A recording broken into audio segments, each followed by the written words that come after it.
No Other Life presents Upstaged.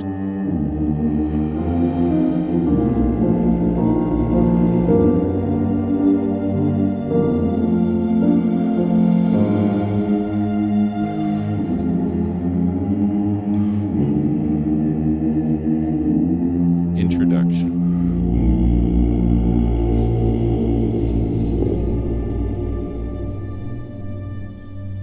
All right. Welcome, friends. Thanks for seeking me out and having a listen to this first episode of this second podcast series to accompany the umbrella project that I call No Other Life. You may have found me through the first podcast, which is also called No Other Life. And over there, my goal is to focus on one topic for a full season, and that's in a regimented, progressive manner. I present topics with an intentional distance for the most part, in order to try to be as universal as possible and connect with the broadest audience. The umbrella view of that philosophy is that there's no dress rehearsal. There's no practice session. You got to be prepared. You've got to be ready, all in, because you have no other life. But there have always been other ways to look at that collection of words, no other life. And we'll use them throughout this series. Now, a few questions to start out, kind of exercises to get our minds going on this. And one of them is to say, do you ever think of yourself in one of these two ways? One being, if ever I achieve blank, I'll be able to thrive. If and when I earn such and such, when I lose such and such, I'll be able to start living.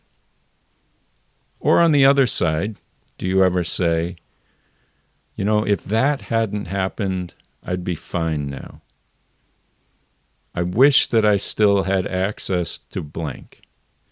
Then I could really thrive. And if either of these sound like you at times, and I think probably all of us do fall into these traps now and then it's time to get out the trademark No Other Life fulcrum with a plank on top. I talk about this nearly every episode, it seems, and I always have something else living on either end of the fulcrum plank. But picture yourself up there, in this case, on like a teeter-totter, and you've got 1 foot over there in the past, 1 foot over there in the future. And if you work too hard to focus on the past, the life you have lived, or you focus too far on the life you think you're going to live, or should get to live, or expect to live, you're going to put so much weight on that side that your foot goes down to the ground, your other foot goes high up in the air, and you immediately need to either sit there and be stuck, or throw so much momentum that you either go all the way to the other extreme for a rude awakening of an equal and opposite predicament, or you throw your weight and then have enough wherewithal to pull it back at just the right moment and then begin teetering in the center. Either way, it's hard. You want to keep in that center as often as you possibly can.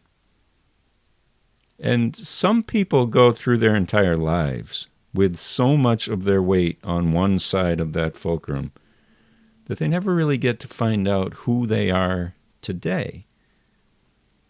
But what if instead we were to think of all the things that are a part of us as being necessary to make the complete version of us? Think of them as potential offerings to the world. Another exercise. Take a minute to think about 2 characteristics about yourself. Qualities, traits, something that helps to define you.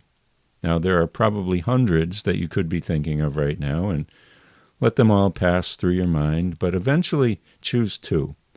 And one of them will best be chosen if it is something that kind of exemplifies you, a major part of your life. Now, think about how those two characteristics, qualities, traits play off each other, how they complement each other. Did one lead to the other in your chronology? Or is one hindering you from fully exploring and blossoming with the other? Now, think about those two items. Choose one of them. And think about the vast number of people in the world who share that trait with you. Now, if it was, I'm a happy person, well, you can't really check the numbers on that. But let's say it was, I am from blank hometown. Okay, even the biggest hometown, that makes you one of 60, 80,000 people. And that's more unique than a citizen of the world alone, but still not that unique. So let's add to it. Let's throw in that second thing where you said, well, I'm a medical student. Okay. Worldwide, that's pretty impressive. In your town, a bit more unique. But depending on the town, you could still be one of 100 people who are medical students with an address in that town. I don't know. What if you were also 12 years old? Now you're going to get in the local newspaper. The TV channel is going to check in with you every couple of years to see your progression. There's going to be things expected of you, all because you have exposed the world to another facet of you. And you could go further and further from there until you find 5, maybe 10 characteristics that are probably completely your own signature. Any other person might have 3 of them or 5 of them, but you are the only one that has all of them. And so that brings us to the focus of this series. Your past has passed. The future, it's unknown. So all you have is the now. And you only have the now with the resources that you have now. And that's what I mean here when I say you have no other life. You'll be given no more than you have. You are no more than you are. So whatever you have, own it, learn it, use it. You got to do that now. Now, to show you by example, when I play that game, I am forced to come up with number 1 being that I live with Parkinson's disease these last 5 years.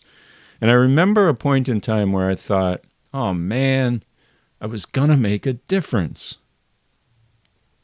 Was? I don't think that way anymore because I've come to realize that I am making a difference. And it might be at a different speed with a different level of dexterity, mental acumen, clarity of voice, any of those things. But I am making a difference. And it might be to a different audience on different platforms, but it's there. Think of the disservice if I packed it in and said, well, I'm useless. Now, early on, I tried to have something that I called no PD days. And I gradually realized that, of course, I didn't not take medicine and so on those days. I did the things required, but I wasn't seeking out research and looking for clinical trials I could be a part of or reading news blogs and podcasts listening. I just tried to live without it for a day here and there. But I've learned over time that when I embrace it all, when I really just say, this is me, and I don't say, in spite of it all, this is me, I say, this is me. It helps me to live better. I thrive when I embrace it all. When I anticipate those bad moments, past experience, and able to manage my schedule to try to accommodate what we call on and off periods. All of this will come out in the course of the series, but I'm sure there's something you relate to there. And that's where the show's subtitle comes. when I learned that Pedey was not a guest, was not something that I was controlling, but instead, at best, was a duet partner, a collaborator, and at worst, a director, a drill sergeant. On those days when it really feels like that, it kind of gives me a little bit of compassion felt to say, oh yeah, I'm not in charge here. I will do everything that I possibly can to make myself feel better, but for the time being, you are not in charge. And for me, that's made a world of difference. So each topic of the episodes are going to come from something that came up in my mind. And you don't need to listen in any order.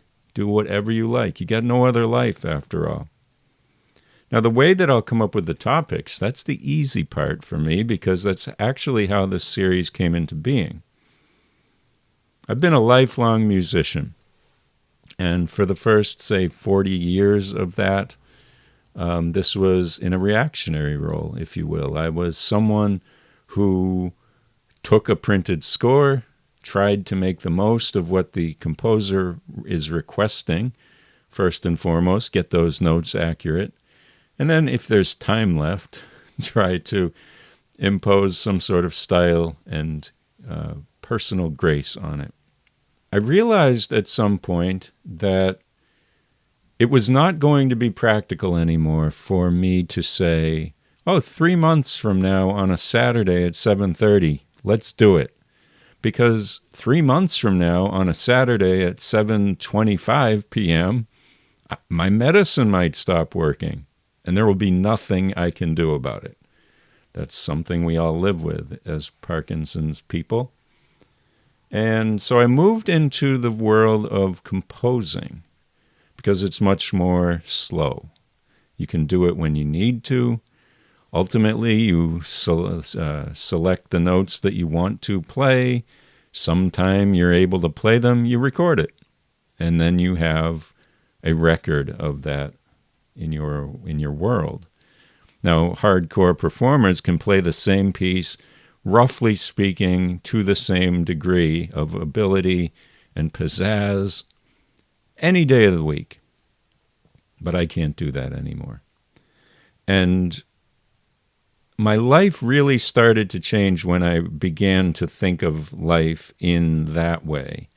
And this is part of the subtitle here, where I'm really letting my Parkinson's govern what I do.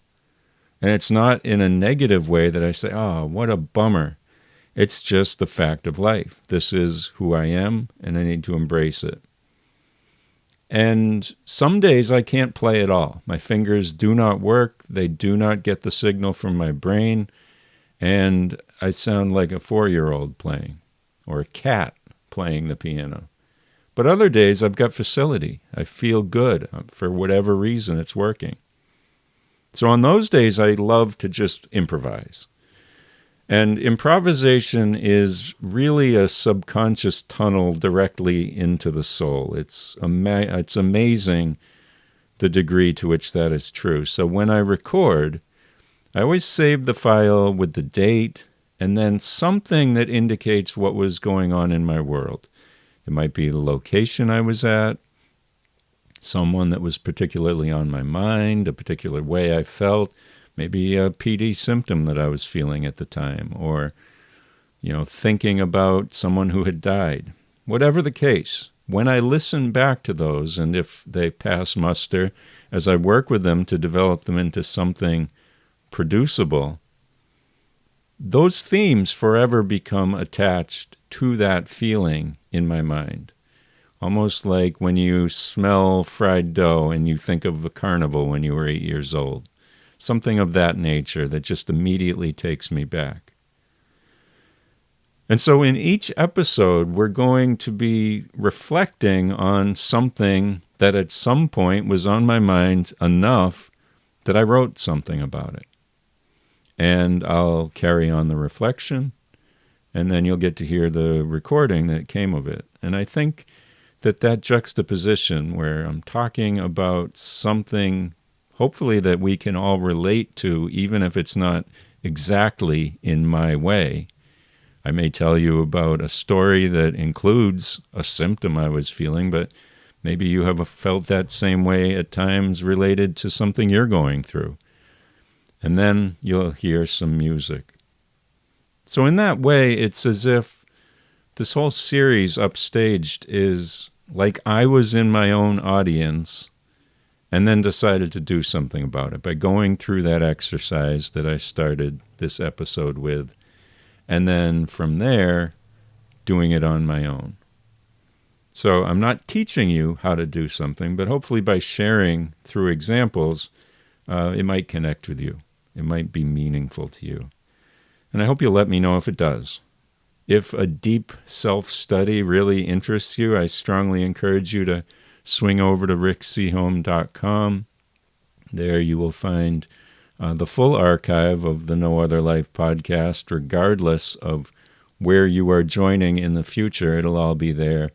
You don't need to choose to go from episode 1 to the highest one available, but it probably would be helpful to start at the beginning of some season whenever you do, because that is progressive. And also over there at my own site, you'll find the archive of my social medias and stuff. And this is also where you're going to have a link to my music store, if anything connects with you and you want to hear more of that. Friends, you have no other life, and it's the grandest improv session of them all. Own what you bring to the scene and share it with all whom you meet.